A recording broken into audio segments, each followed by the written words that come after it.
রাজু, তুই খুব তাড়াতাড়ি জলের বালতিটা নিয়ে আয়। দে, এবারে জলটা ঢেলে দে। অল্প করে জল ঢাল, বেশি ঢালিস না। আরে অত দিস না রে মাথা মোটা।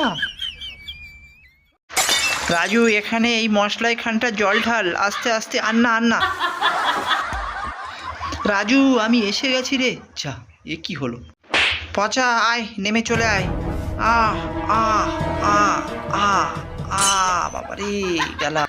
এটা একবারইতে ভেঙে দিলাম। দেখি বাইকটা স্টার্ট করা যাচ্ছে না, এবার ঠেলে স্টার্ট করা যায় কিনা। যা, কাদায় পড়ে গেল তো। রাজু, এটাই কি আছে দেখি তো আমরা। বাক্সটা কেটে দিয়ে, এই যা, আমার জুতোটা কেটে দিলে। যা যা যা যা যা যা যা যা যা।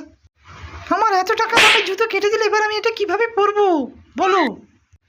আমার জুতোটা এক্ষুনি কিনে দিতে হবে, না হলে তোমাদের আমি মেরে আজকে মেরে ফেলবো। তোমরা যদি এই মাকে ভালোবেসে থাকো তাহলে একটা সাবস্ক্রাইব দিয়ে দিও।